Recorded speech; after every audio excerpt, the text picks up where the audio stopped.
Hello, everyone. We're just going to wait a couple more minutes while more people are hopping on. All right, I'm going to go ahead and get started. Welcome to NAAF's 2024 Request for Applications webinar. My name is Gabrielle Butter. I'm the Communications Officer here at NAAF, and I'll be doing the beginning part of our presentation today. But first, how to submit questions. So we ask that you submit it through the questions and answer box, but if you have any technical difficulties, go ahead and send it in a chat message and we'll try to get that resolved with you as soon as we can. We will do our best to get all of your questions in the time allotted. But in case we don't, we will send out the recording of this webinar as well as additional resources following in the few weeks following. I will also say that the beginning of this webinar is going to be a presentation, and then we are going to address all of your questions at the end of the webinar. But first, a little bit about NAAF. So NAAF is created out of the Keep Siegel v. Vilsack class action lawsuit for Native American farmers and ranchers who either got loans or tried to receive loans from USDA, and they had poor credit loan servicing. They formed a class with similar farmers and ranchers across the United States who experienced violations under the Equal Credit Opportunity Act. Just to give you a brief timeline of the case, the first class action response filed was in 1979, and it took class representatives and class counsel to reach a settlement close to April 28th in 2011. The settlement was of $680 million, and claimants were able to go through either two different tracks, Track A for $50,000 or Track B up to $250,000. After the first round of claims, there was still a great amount of money remaining, and so a second round went out to the claimants with up to $80 million in debt forgiveness. But after that second track, there was still a lot left over. And instead of going through the claims process where they would distribute the remaining funds, which was upwards of $300 million to nonprofits, the counsel for the case decided to go into deliberations again, and they eventually awarded a fast track grantees, which was before NAAF, of $38 million. And then they awarded the ability to distribute $266 million to NAAF over a period of 20 years. We are now in our 6th year of grant making, and we are all governed by a trust agreement on how we are able to give out our grants. In that trust agreement, we have our mission, which is to provide business assistance, agricultural education, technical support, and advocacy services to Native American farmers and ranchers to support and promote their continued engagement in agriculture. And all of our grants go back to the goal of reducing or eliminating the original grievances of that class action lawsuit. To date, we have grantees all across the United States. Our three main states are in South Dakota with 24 grantees, New Mexico with 22 grantees, and Montana with 18. We do try to watch where the Census of Agriculture is for our native ag producers, and those are also listed on the slide with Arizona at 19,000 native producers, Oklahoma 11,000, and New Mexico of 8,000. We will be getting to the updated Census of Agriculture numbers, but to date, NAAF has funded $67 million in grants from 2019 to 2023 to tribes, nonprofits, educational institutions, and community development financial institutions. After this brief overview, I'm going to go ahead and give it to our Director of Programs, Chanel Ford, where she will go deeper in depth over the RFA period. Hi, thank you so much, Gabby. I appreciate that.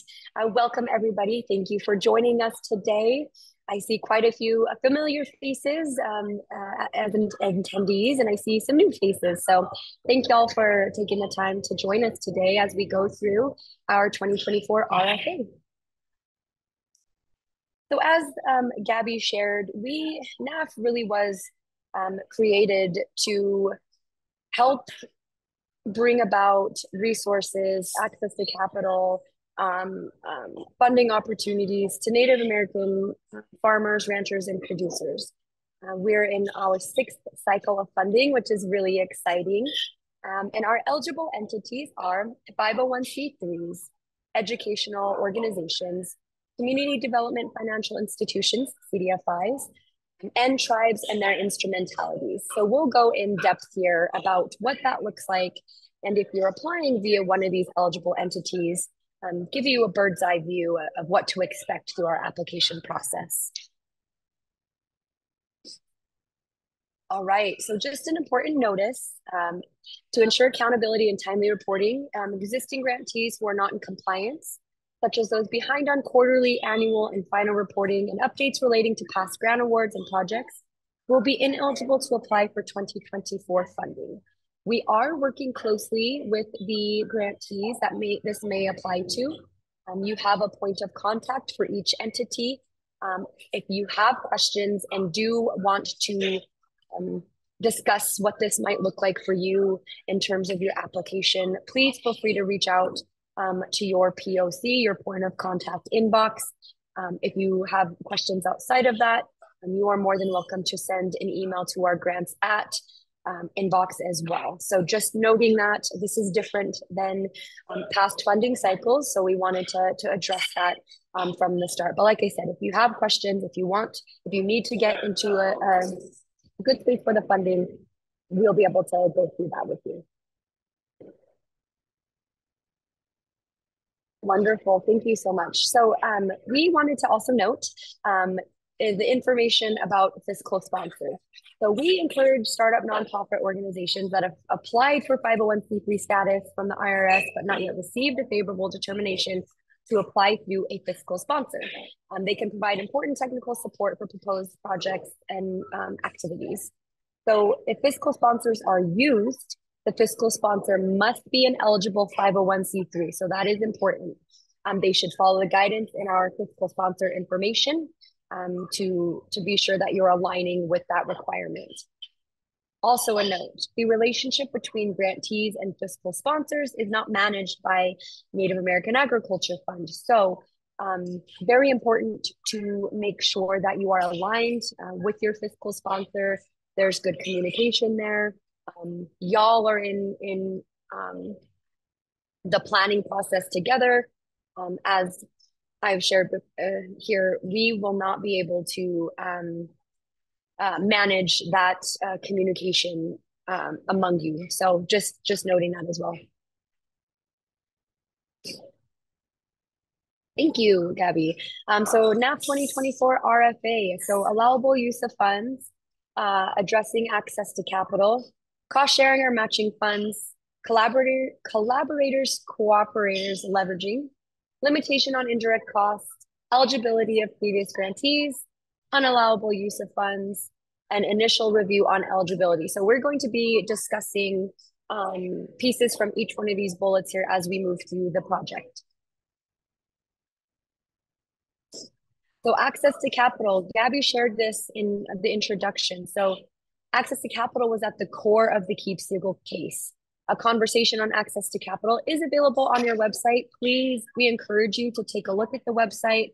We'll go through this later on in the presentation, but we have a lot of information regarding specifically access to capital, but good resources that will help you move along in our application process. Applications that don't address access to capital will not be funded in 2024. So as I said, we're going to be going through this process with you all and sharing what that looks like, how we score our applications, what the important pieces are to bring into that, and what we focus on in terms of our scoring areas. All right, so we're going to give you a little bit of information here on targeted projects. So when you apply for our funding, you'll go through our application. You'll get an account via Foundant. And if you're a 501c3 and you're applying via a nonprofit, the available pool of funding we have is $1 million. The minimum we ask you to apply for in your grant project is $100,000. The maximum you can apply for is $200,000. So we want projects to focus on business assistance, ag education, tech support, and or advocacy services. Each one of our projects, excitingly enough, look different, and it might look different in your specific region or your area, focusing on agriculture as it means to your community, but also in your region and how that it will impact other potential farmers and ranchers across Indian country. I will go in depth a little more later in our presentation about our special emphasis or special focus categories. But this year we have climate and regenerative agricultural practices for our 501c3s, our educational institutions, and our tribes and instrumentalities. So that means that if you would like to apply for our general funding, awesome. We encourage you to take a look at the special emphasis category as well, because that might also apply to your project or your programming. And the available pool we have for our special emphasis is $1 million. The minimum we ask that you put forth in your project and programming is 100,000. The maximum amount is $200,000. So I know it's a little bit confusing at times when you look through our application process and not knowing if you can apply for both the special emphasis categories and a general category. But yes, you can do that as long as your projects differ. You are more than welcome to apply for, and we encourage you to apply for our special emphasis categories as well. All right, educational organizations, targeted projects. Available pool here is $500,000. The minimum that we ask that you put into your project and programming is $75,000. I'm sorry, the available pool is $500,000. The minimum $75,000. Maximum you can request for your project or programming is $150,000. Educational organizations are also able to apply for our special focus areas if they so wish. That available pool again is $1 million. The minimum we ask that you put into your programming and project is $100,000. The maximum is $200,000. Again, here we're focusing on business assistance, ag education, technical support, and or advocacy services. So educational organization reminders, this is a broad definition. So it covers all those under section 170 of the IRS code, including K-12 and post-secondary institutions such as tribal colleges and universities, TCUs, Native American serving non-tribal institutions, and other institutions. They must have a history and experience in serving Native farmers and ranchers. We also are adding in Bureau of Indian Education schools. So further recommendations for TEP involvement required at universities with the agent. So this is a note that we have here this year for 2024. We're interested in investing in programs that provide information and guidance to Native youth interested in choosing food and ag as their future career choice, as well as specifically reaching out to Native students who attend these schools. So for the first time, Bureau of Indian Education schools will be allowed to apply for our funding. So really excited about this and about the opportunities that will bring about. All right, getting into our CDFI information here. So if you're applying via a CDFI, the available pool is 4.5 million. We don't have a minimum that you need to put into your project or programming, but the only stipulation here is that you cannot request the full available pool. As I mentioned before, we have special emphasis categories in programming, and in this specifically targeted for CDFIs, the special emphasis category is additional CDFI and native CDFI support. So do want to note here for that, you do have to have an existing already kind of foundation built to be able to apply for the special emphasis category, the special emphasis additional CDFI and native CDFI support. Um, Also, climate and regenerative agriculture practices. Both of the are I'm sorry, the climate and regenerative agriculture practices available pool, $1 million, minimum 100,000, maximum 200,000. Additional CDFI and native CDFI support available pool, 1 million, minimum 100,000, max 400,000. I'm sorry, can you go back, Gabby? Thank you so much. I wanted to just note here too, for our CDFIs, we focus on what would like projects to focus on loan capital, re-granting capital, and technical assistance, business assistance. The wonderful thing about our CDFIs, as we are not able to fund sole producers, this going through the avenue of a CDFI does allow the funds to be distributed directly back to our native producers. So just wanted to note that there. All right, we have targeted projects in tribes. So focusing on business assistance, ag education, technical support, and or advocacy services. Special focus area here is climate and regenerative agriculture practices. Available pool, $1 million. Minimum, we ask you to put into your project and programming, 100,000. Maximum amount, 200,000. The available pool we have for for our tribes and instrumentalities is $1 million. Minimum, we ask for you to put into your project and programming 100,000. The maximum you can request is 200,000. Instrumentalities. I'll go through this and circle back to my note. Instrumentalities of tribes, state or federally recognized, can mean any number of things. So tribal governments have the latitude to determine which entities are instrumentalities of their governments. We only need proper documentation of that status. So if an organization wishes to be considered as an instrumentality of a tribal government, the organization must secure and submit an authorizing document from their tribal government to that specific effect. So a statement from an organization other than tribal government will not suffice for that very specific purpose. All right, we have some important reminders about our tribes that you are going to be required to have a limited waiver of sovereign immunity. Our teammate Maria Wakan is going to go over that in future slides, but noting that right now, you don't have to have this signed in the app when you're applying for the funding. But if you're a tribe or an instrumentality and you're applying that way via Founded in our application process, it will ask you if you're aware that the limited waiver of sovereign immunity is needed. You will check that box and it will allow you to move forward in the process. If this is something that you know that is going to affect you from applying, that maybe this is something your tribe isn't willing to do or not interested in, then you would click a box that would not allow you then to move forward in the application process. So like I said, Maria will go a little bit more in depth on what that will look like, but also noting here, industrial hemp feasibility or market studies only. We can't fund shovel to the ground work. It's feasibility or market studies if you choose to do a project with industrial hemp. I also want to note too, there's a lot of information we're giving you today, but please feel free to refer back to our website with any questions, if you have any questions, but also to reach out to any of us on our team so we can go through this information with you. If you need a one-on-one meeting, we're happy to set those up and walk through the application as it would be helpful to you.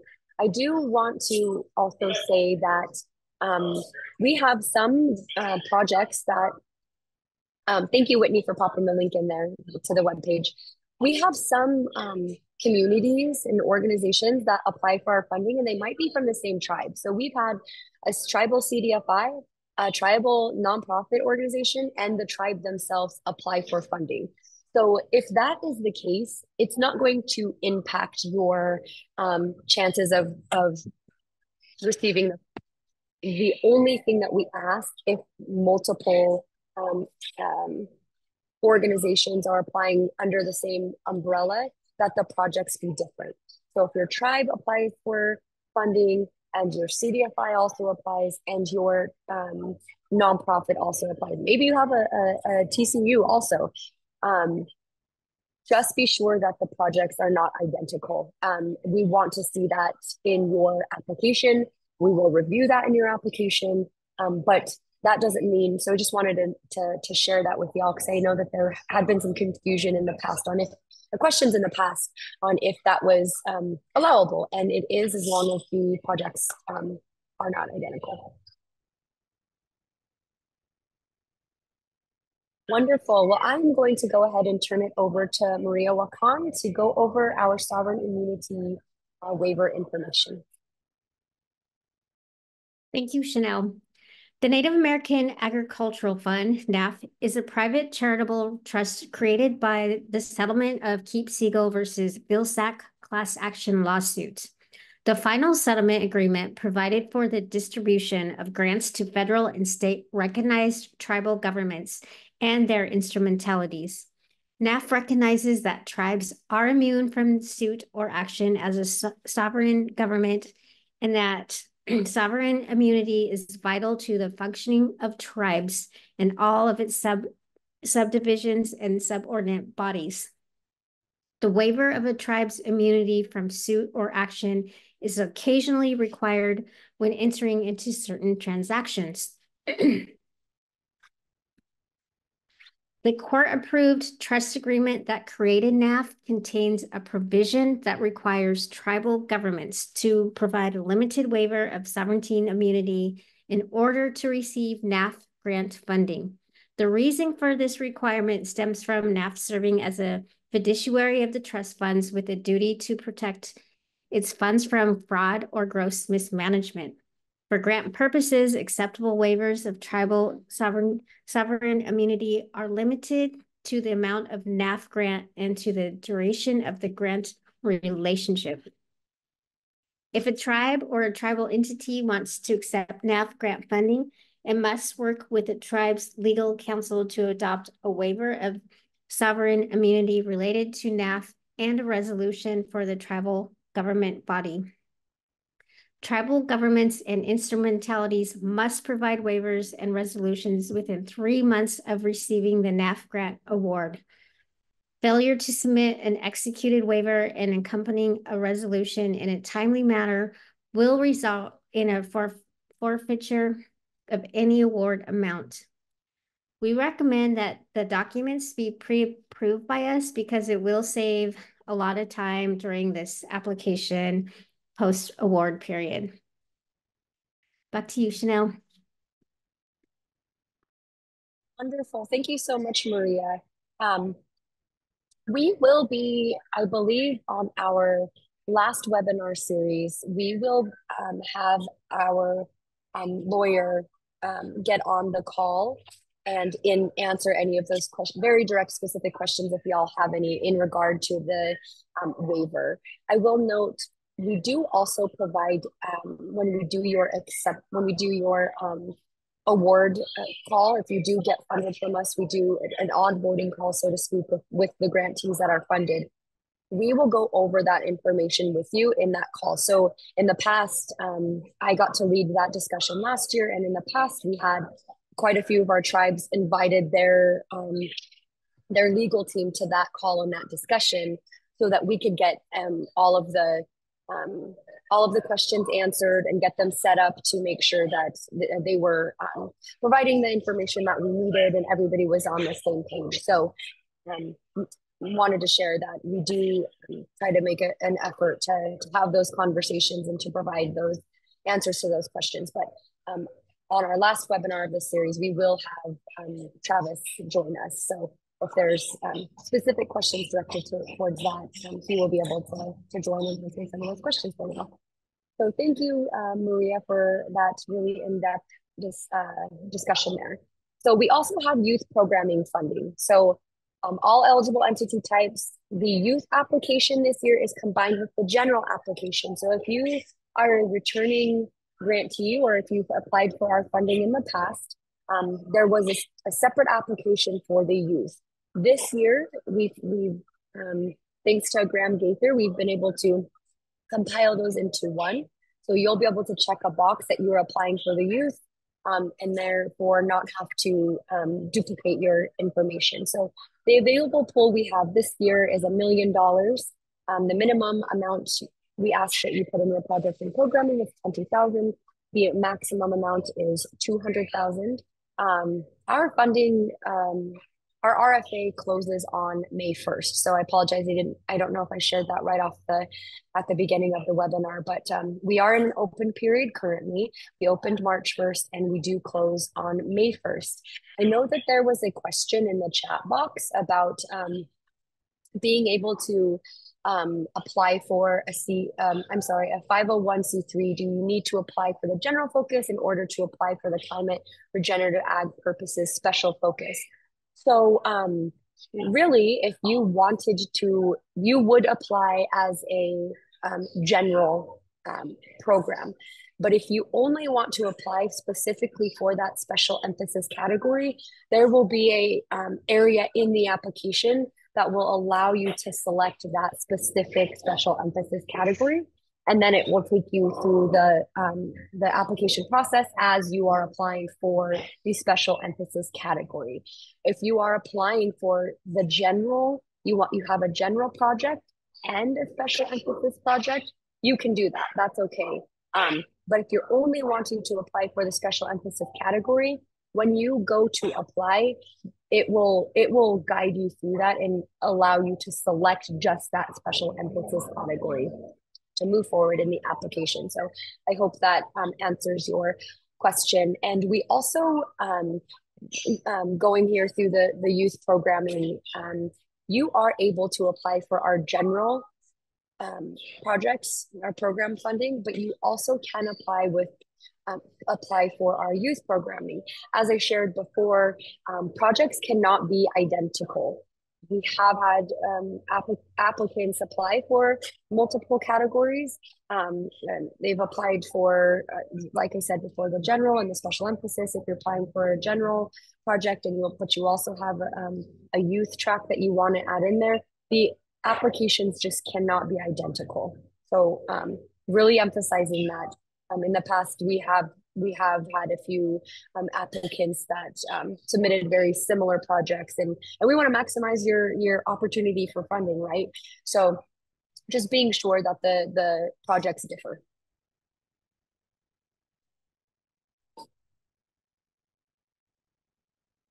All right, I'm going to talk about our evaluation criteria. So these are the weighted scores that we have. We focus on impact on access to capital. As Gabby shared earlier, and I shared as well, access to capital is huge, and it is a huge reason as to why we are here and why we were created. So we want to know how you are going to increase access to capital, or you're going to provide opportunities to raise access to capital. In your application, be sure to stress that.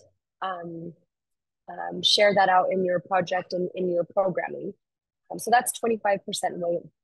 Proposed results and outcomes is also 25% weight. So we want to know what's going to be the bigger picture here. What are we going to be getting out of this programming and this project? Who is it going to serve? How many farmers or ranchers or producers is this going to impact?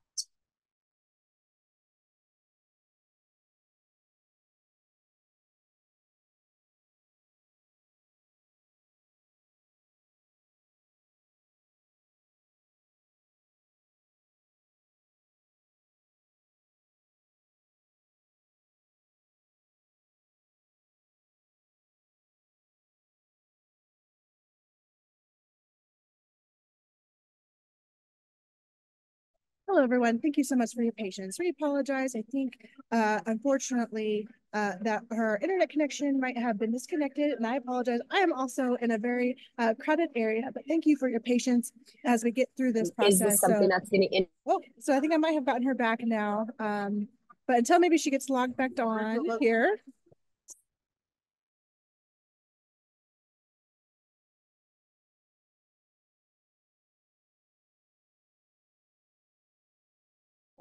Thank you all for your patience on this. So Chanel, can you hear me okay?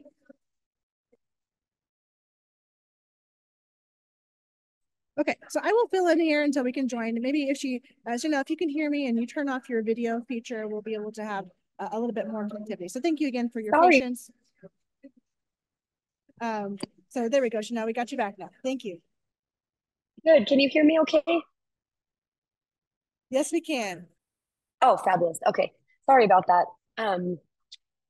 Okay, so back to farmer and rancher demand, gathering that data, gathering those statistics, gathering that information that's really going to show us the picture, show us why this is a need and why this is a necessity, and who it's impacting, and who this is going to help, what this is going to bring about in your community or in your tribe or in your region. We want to know that what that looks like. We want to get that visual. We want to understand in a broader.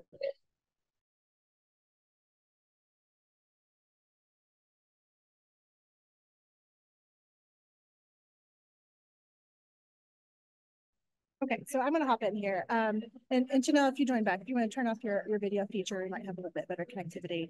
So she was talking about some of our evaluation criteria, thinking about impact on access to capital, that being our most essential evaluation criteria. You can see here on the screen how that is the most weighted in our process, because we're going to go back to View of what we're looking. Our Keep Siegel claimants. So thinking about why we exist, why the funding is here, ultimately was to address those original harms that our Native farmers and ranchers were facing during that time. So as long as your project fits under the scope and umbrella of increasing access to capital for producers, that's going to be essential. Also looking at the proposed results and outcomes, how will this impact the community that you serve? How many Native producers will be impacted? And then also looking at the farmer, rancher, and demand. So here's a really great place for you to put in data.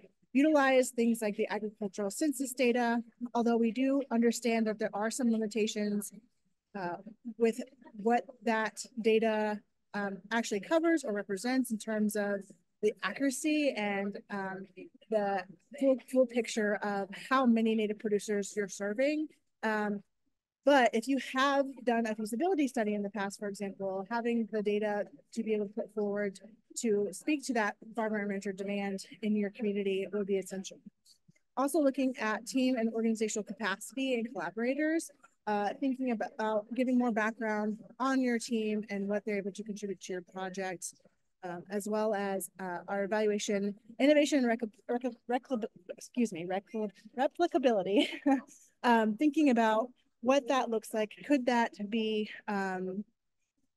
used as something that could be replicated in another community? How this could be used as a success model to ultimately impact Native producers on a larger scale.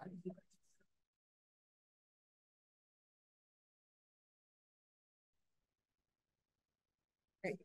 So some of the components that will go into your application include those outcome and results-based projects, your narrative on increasing access to capital, your budget and budget narrative, which we'll go into a little bit more detail here very soon, but also the grantee meeting, intermediary funds, we'll break those down for you as well.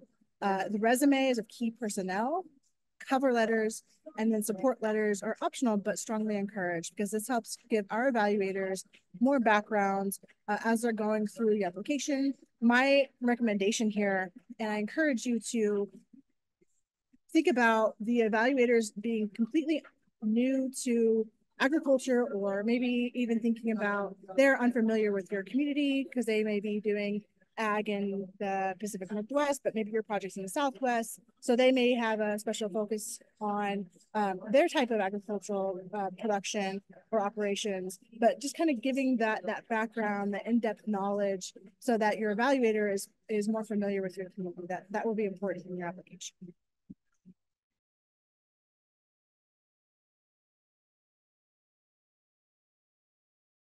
One update here that is different from the years past So we are now only doing 12-month and 24-month projects. So we have decided to eliminate the 18-month projects. So instead, grantees will now have a choice to pursue projects that last either 12 or 24 months. And note that all grants that you apply for can retain the flexibility to complete your projects ahead of schedule. But when you're applying, you can select the duration of time you would like to pursue for your project.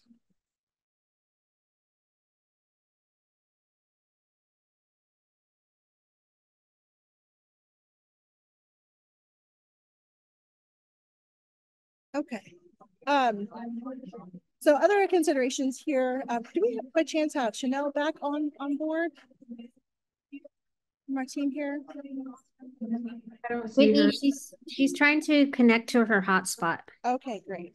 And maybe we can give her a quick phone call too. But so and things with other considerations when you're doing your application, looking at progress reporting and compliance, confidentiality and conflict of interest, those are what our evaluators have to complete when they're reviewing applications.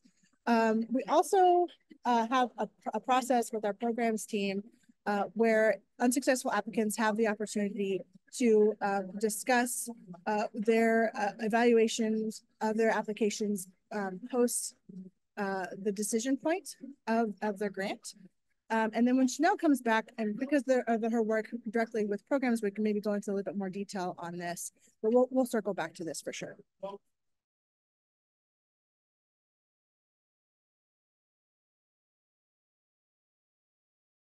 Okay, I'm going to toss it over to our compliance officer, Lenora Moore, and she will review our budget notes. Hi, thanks, Whitney. Hi, everyone. As Whitney mentioned, my name is Lenora Moore. I'm a compliance officer here at NAAF. I've been with NAAF for coming on 3 years now, and I'm a member of the Lumbee Tribe of North Carolina.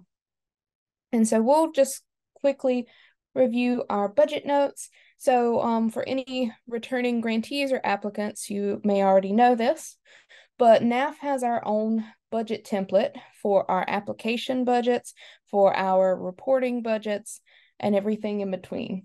And so it is very crucial that anyone applying for a NAAF grant, and even when if you receive a NAAF grant, that you use our budget templates to report your budgets. And so those will be provided within the application. And if for whatever reason you have trouble finding them, you can always reach out and request an example budget be sent to you. But one area we would especially like to note is our indirect. So we have a category for indirect expenses that you can allot some of your requested grant amount to. But our indirect limit is 15% of your personnel and direct totals. So, for example, if your project included loans to farmers, that loan money would fall under the intermediary category, which includes loans, re-grants, or scholarships. Those funds would not be included in this calculation to find out your indirect max. It is only your personnel and your direct totals, 15% of what those totals are, and that will be your indirect limit. And like I said, applicants must use our NAAF budget templates and guidelines, and we have plenty of information within the application itself and within our website that can help you through that process. And as Chanel mentioned earlier, our different categories do have different request minimums and maximums, and we ask that you follow those as you're submitting your budget as well.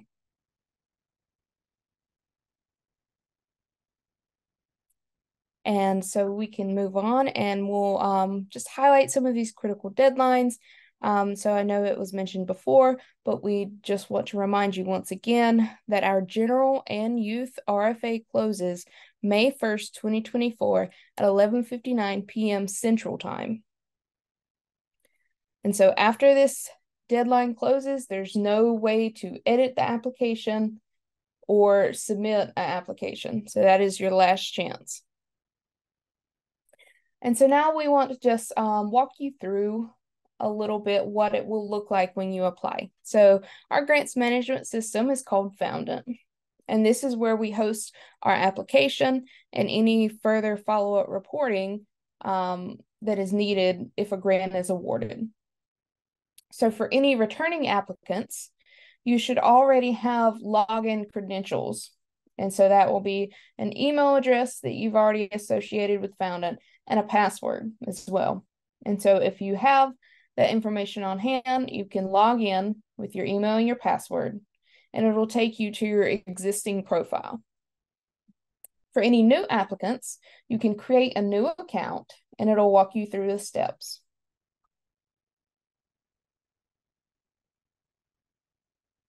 And so once you've returned to your existing profile or you've created a new profile, you can find your applicant dashboard, and it'll look a little something like this. You see we've redacted some sensitive information, but it should have your organization information and your applicant information listed as well. And you see here up at the top, it has a home button and an apply button. And so the apply button is where you would go to find the 2024 RFA. See, and highlighted here, so it'll bring up any RFAs that are accepting applications, and right now it is only this one. And you can see that we are accepting submissions from March 1st to May 1st, 2024. And you would just select the apply button and it'll take you to the application.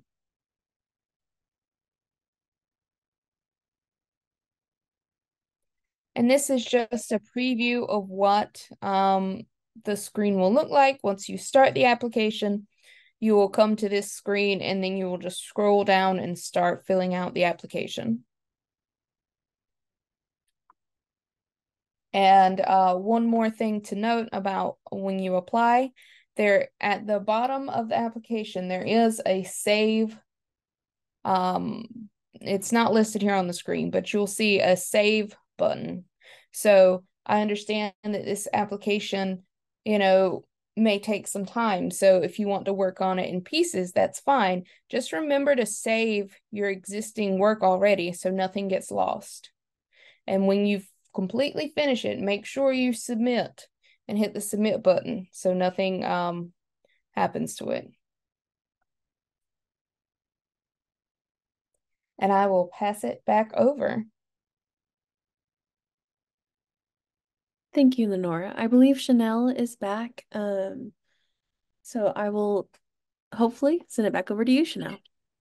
Great. Thank you, Gabby. Gosh, I am so sorry. I apologize, y'all. My connection isn't so stable. So back on and ready. I will keep my camera off in hopes that that will keep me in the good standing. So Gabby, do you want to go to that slide so I can share a little bit about what we were meaning there? So just this note is for y'all for us, but for y'all too. Our application, when we go through the review process, we take into consideration your progress reporting and compliance, which we gave that note this year that it's different in 2024. You need to be in good standing. You do have to be up to date on your reporting. So we look at that when we're doing our review process, and also confidentiality and conflict of interest. We make sure that when we go through the review process that there is no conflict. So I'm not reviewing an application that is submitted by my aunt. I would remove myself from that scoring process. And then unsuccessful applicants. So if in the past you have applied for our funding and you were not selected, you have the right to reach out to, well, we reach out to all applicants that were not funded in that cycle. And we do allow you to schedule a call with us, and somebody will go over that application with you. We'll go over your scoring. We'll go over why, how maybe your application could have been stronger, in what areas, what would we like to see to get you to be a successful funded grantee in the future. So those do come out as soon as we select our grantees for the year. We also send out, like I said, an email that we will provide a link that shares with you, that will share with you, that will say you'll be able to select a date and a time to go through the application with somebody on our team. So just note that if that does happen, we do want to provide that feedback to y'all and discuss on how we can make it a stronger application in the future.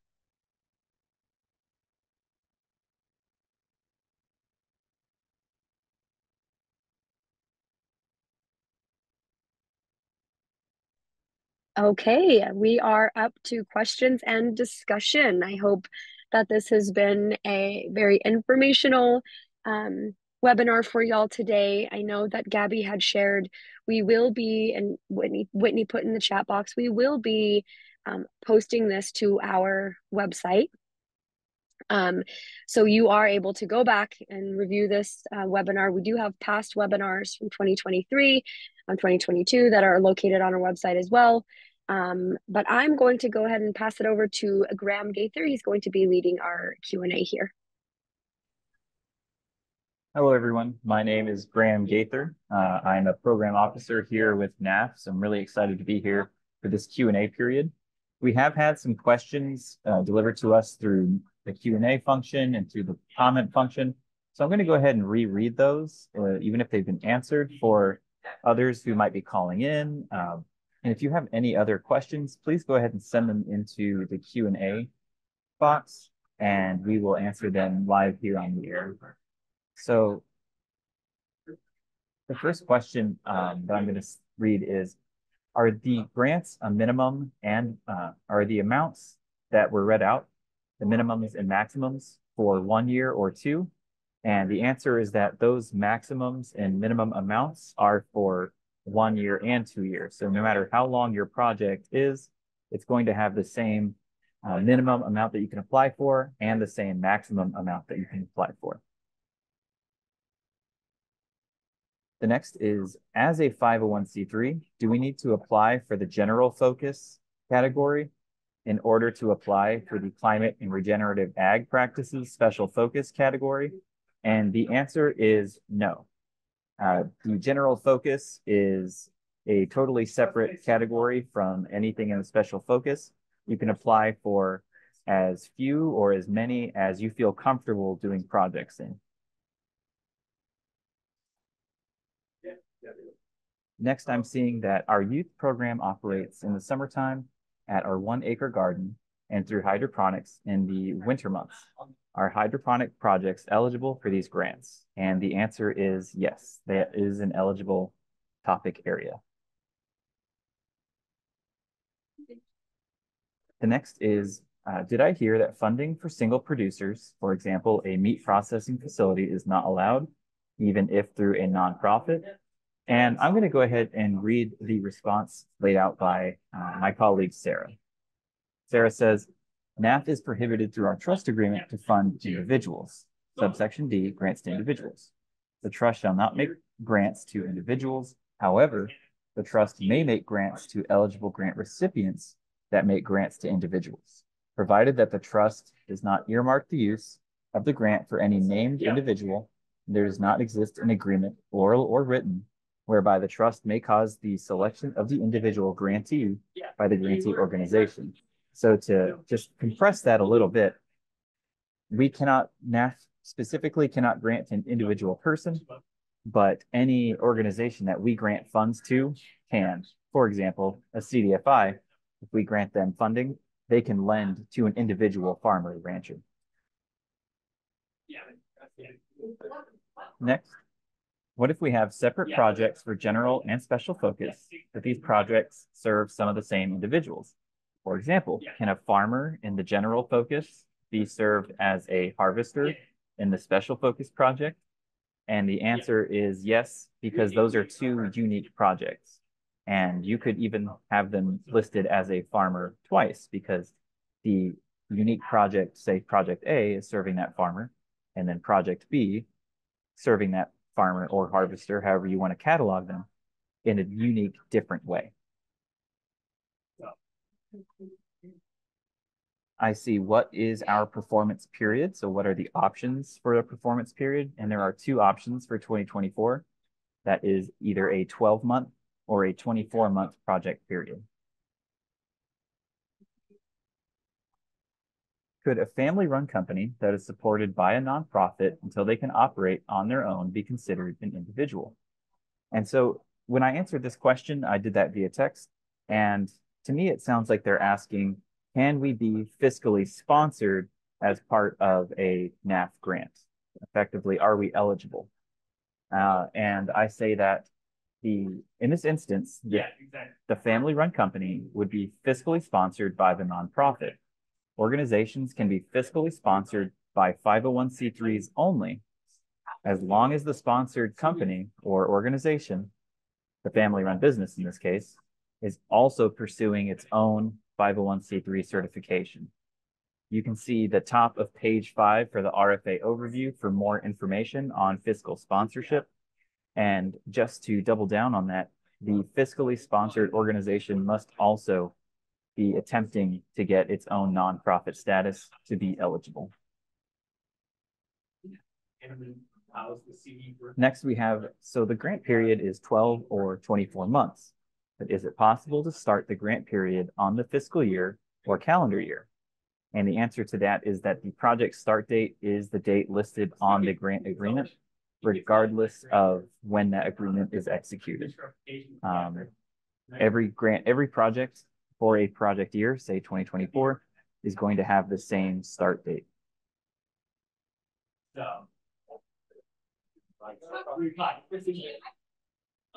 Next, we have, is there a source for looking at past successful grants? Is there a way to collaborate geographically and identify and talk with other grant seekers in our location? And you can review past successful grantees on our website. That is nativeamericanagriculturefund.org. And we have a section of our website that has lists of grantees for each year. Can a tribe apply for the general application and youth application, or just one or the other? As mentioned earlier, that you can apply for as many projects as you feel comfortable in actually implementing. So you can apply for tribe general focus and a youth special focus, but do keep in mind they must be unique projects that stand alone on their own. Leonardo asks, will there be any gathering of the awardees or participation in NAAF events? And Sarah says that NAAF conducts biannual in-person grantee convenings. The next in-person convening will be in 2025. During the years when an in-person convening is not held, we do a remote convening of the grantees. I'm also going to read some of the questions from the chat before we get to the 4 open questions that I see here. Is there an evaluation preference for quality versus quantity for demand, such as doing an in-depth program for a small cohort versus doing a broad program that reaches more people? And to that, I say that there is not an explicit preference for the size of your impact. Each project is reviewed as a unique project. And so NAAF, as we evaluate projects, we look at the unique circumstances surrounding that project and the type of impact that NAAF foresees it making. You can find more information on evaluation criteria, including evaluation itself as a component, on page 23 of the RFA overview, which can be found on NAAF's website.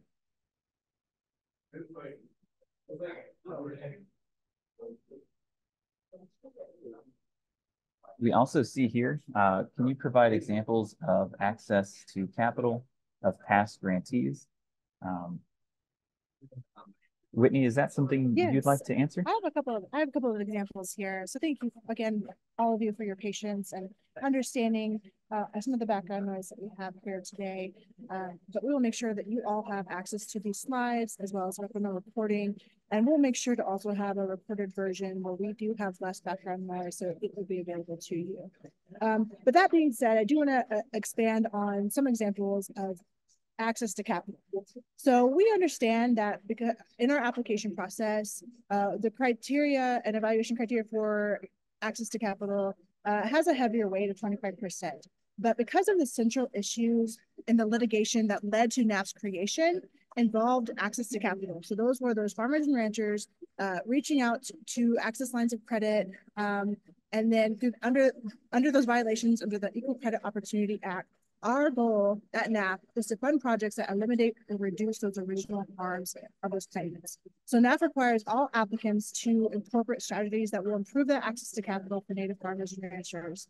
So access to capital can be shown, for example, through activities such as business planning or market planning and training, financial education, credit education for students, record keeping, credit repair activities, different targeted credit application training or technical support, maybe a risk analysis, other related activities that prepare Native farmers and ranchers as they seek capital to support the enterprises. One example project that comes to mind in the Southwest was the Native American Horse Education Program, for example. What they did is they helped horse farriers by providing a mobile unit to care for their horses, because that was a valuable agricultural tool to their producers, but also a high cost for horseshoeing and ensuring that they would be able to reach those remote and rural areas. To reduce those costs, they provided producers the equipment and the tools and the training to be able to do horseshoeing on their own. So that was another example there, because we know that capital is essential and always needed in agriculture enterprises. And so, it's always going to be relevant and involved in food and ag work. So that is why we definitely have a heavier weight on our evaluation of whether or not your projects address access to capital for producers. We do have a video, and I will share a link in our chat here that does also go into a little bit of that as well.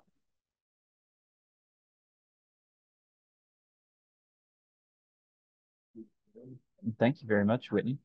Am I good to go ahead and continue moving through questions? Yes, sir. Thank you. Excellent. Thank you. All right. So next I see, can federally recognized tribes apply for funding assistance to assist with restoration of tribal nations' buffalo/bison herds? Specifically, funds to help with infrastructure such as fencing, handling facilities, watering systems, and/or cultural spiritual education? I would say yes, that is, all of those are eligible project activities. And I would definitely say that the most powerful apply for those kinds of activities would be the tribe's general focus and or the climate area. I'm going to circle back to Brandy's question in just a moment and go to an anonymous question that says, eligibility question. Is this applicable to tribes that are looking for help with protecting our wild rice crop, such as climate smart practices to sustain our wild rice crop, aka research and development? And to that I say, yes, those are eligible project activities.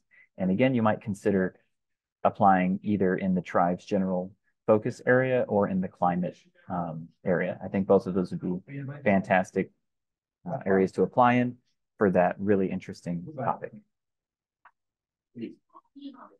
Now I'm going to answer Brandy's questions. And one of them I'm gonna ask for Chanel to step in here, which is land purchase for use by native farmers and ranchers. Is that an allowable cost, Chanel? Whitney, you might have some insight on this as well. I do, yes. Okay, great. So activities, can grants be used to purchase agricultural land? And what about improvements to land? So activities funded through NAAF do not explicitly allow for the purchase of the land, but however, they can for agricultural purposes. So there are other resources available for land purchase through different federal lending programs, non-federal lending and granting programs. So NAAF resources are to focus on the four focus areas we discussed when we're talking about our mission. So as long as it applies to agricultural business assistance, technical support, ag education, and advocacy, we're not opposed to land leasing, but land improvement for purchasing land for agricultural purposes, land improvement for farming and ranching, or purchasing costs to be included within an applicable budget for that project that focuses on one of those four areas. And then we're also we're limited in funding projects that are solely involved in the land purchase, land improvement, or land rental. But in addition, we are interested, should those items be included in your proposed budget, to know how those budget items can improve the success of native farming and ranching enterprises for individual farmers and ranchers themselves. So just purchasing land, just to have the land, but for leasing purposes. But if it ultimately goes back to improving that success for native farming and ranching enterprises to address the access to capital issue in your area, that would.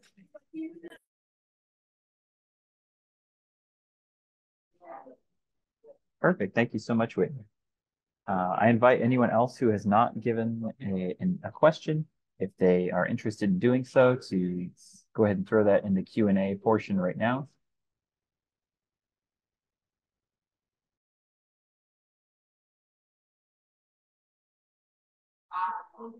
And if no one does have questions, I'll go ahead and throw it back to Whitney. Okay, great. We're going to stay on for just a little while longer. We appreciate all of your patience with us today. And like I said, we're going to make sure that we have a clear audio recorded version for you all. And we hope you understand a lot of our team's on travel today. So thank you for being here today with us. But this is not the end. If you have questions, you can absolutely reach out to our team. We have folks that stay on our email inbox, and that is grants@nativeamericanagriculturefunds.org. And one of our team members will drop that email address. Actually, it's on the screen, but we'll also drop it here in the chat. I wanted to remind you all, we will send the slide deck as well as all of the information, including our frequently asked questions. You can go to our website to look at some of our past year's webinar recordings. We also archive some of those frequently asked questions that have been asked in the past.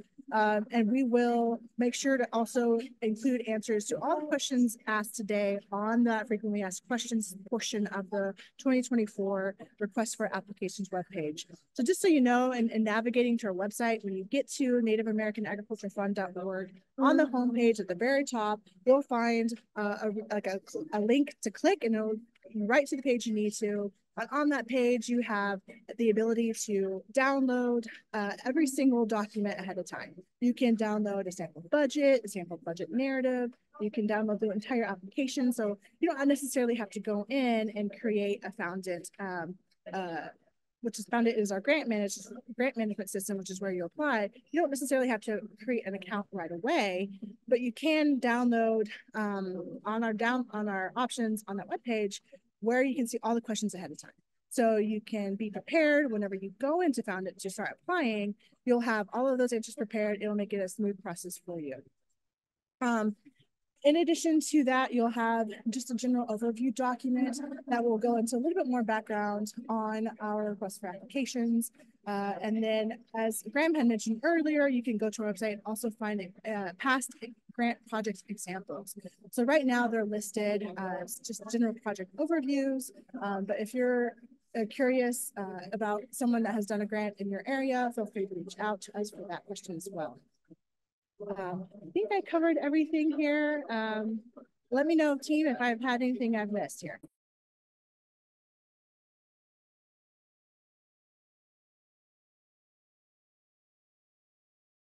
Nope, I think that is well answered. And like Whitney said, thank you all for being patient patient with us. And it's been a really good discussion, and we look forward to having you on our future webinars. Next Thursday, the webinar will be focused more around the youth application. So still going over expectations, tips and tools, but more so youth focused. And then, like I said, we're going to definitely um, have resources and individuals on our last webinar on the 25th to go over Q&A specifically. That it'll be a live Q&A discussion. And we will also have our lawyer, Travis Trueblood, will be on the call as well to go over in depth about the waiver for tribes that applies to tribes specifically. I also wanted to provide just one more additional reminder for folks when they're applying for through our founding system. We definitely want to encourage you all to try to apply as soon as possible, but we understand you're going to need to gather documents and information. You can make sure the deadline at 11:59 p.m. Central on that May 1st deadline is our absolute drop dead deadline. We won't have many exceptions to be able to accommodate applications that come in after that. We won't. The system actually closes at that time. So if you have questions, feel free to bring in your team. Through the found system, you can add collaborators. So if you are responsible for, doing the budget portion of your grant application, but maybe it's someone else on your team is responsible for doing the project narrative and getting more information about rancher and farmer demand, for example, you can invite them to collaborate through that founded system. I also want to give another shout out to another funding opportunity that's available through our partner organization called the Sovereign Equity Fund. That is called the Cultural Foodways Fund, and that is available to tribal colleges and universities. That is also open now. They do have a deadline that is further past May 1st, so there's an extra month there. But that is particularly for the tribal colleges and universities in the space of humanities and foodways. So looking at the cultural relations and the cultural aspects of food and agriculture. If you have questions on that, feel free to reach out to our team. And also, I did want to say we do currently have applications open for our board of trustees. So we are looking for people who are producers. We want folks who have experience in farming and ranching, but also we are looking for keepsicle claimants who have been a part of this work for a while. And so we love for you to bring your expertise to our board of trustees. If you have questions on that, feel free to reach out to our team on those as well. But again, thank you all for joining us today. We will stick around here just for a few more minutes in case other questions filter in. And then we'll feel free to hop off if your question has been answered. And then we'll make sure we get those other ones that are coming in answered.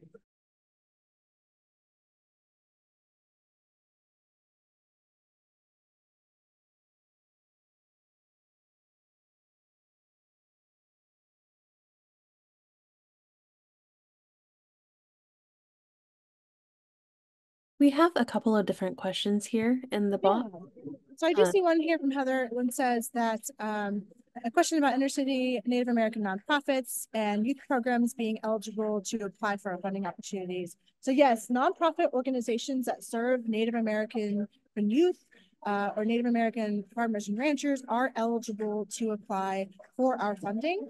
Just Heather, what I would recommend is you attend our webinar coming up on Thursday, March 21st, because that will be specifically geared towards youth programming and the youth application. That does have a pool, correct me if I'm wrong, Chanel, but it's $1 million this year. So you can apply for that specifically if it's supporting Native youth in agriculture.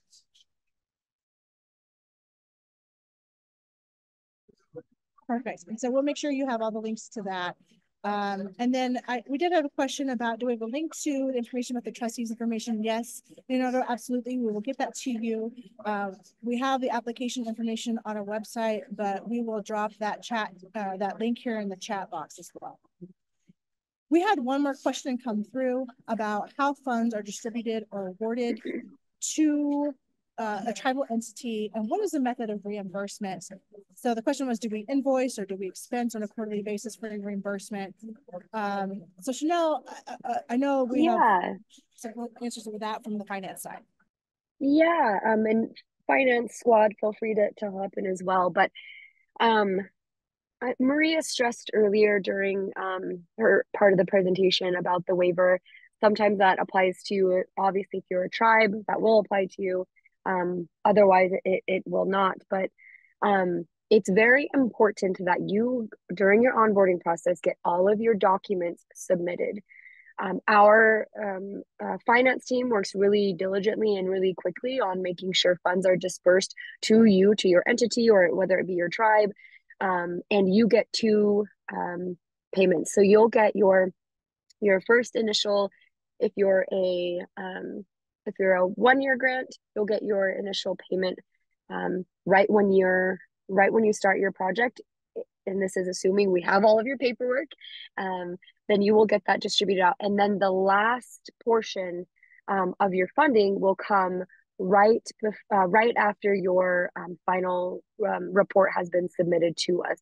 So depending on if you're a 1 year or a 2 year project, those funds get distributed directly to y'all. But like I said, it's very important to get the paperwork in. We cannot release any funds if you don't sign your grant agreement, if you haven't gotten your waiver to us, that will hold up your receival of the funding directly from us.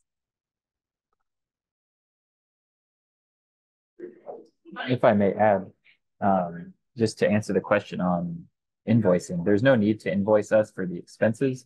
You are given multiple installments, and then you report quarterly, or I'm sorry, biannually on what your activities were, the amounts that you spent, and then throughout your project, an installment is delivered to you by direct deposit. Thanks, Graham.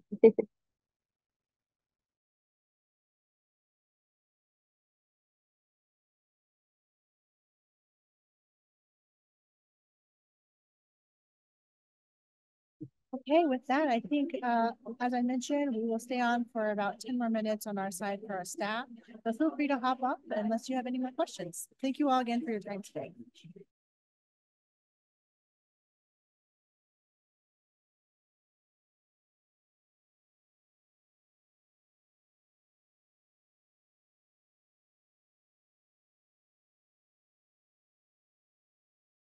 Hey, Leonardo, I saw your question come through about whether or not we work with the American Institute of Indian Arts.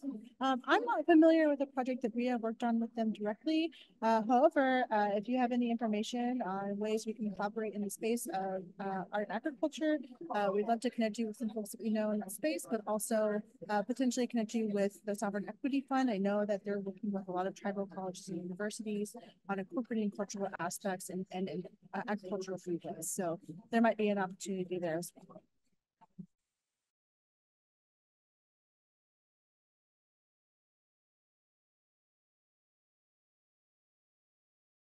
Great, that's exciting to hear. Looks like there's a great course that is happening at the American Institute of Indian Art for Indigenous pollinators and beekeeping. That is thrilling to hear, and definitely pass along the information about the Sovereign Equity Fund, Cultural Foodways funding that's available now for June 1st, and that is eligible, as I mentioned, to tribal colleges and universities. Thank you all so much for your patience today and for joining us. I think we are going to go ahead and close out our webinar. But as I mentioned, if you have questions, please reach out to our grants at nativeamericanagriculturefund.org. We do have members of our team monitoring that inbox, so we will respond to you very quickly. Thank you all and have a wonderful day.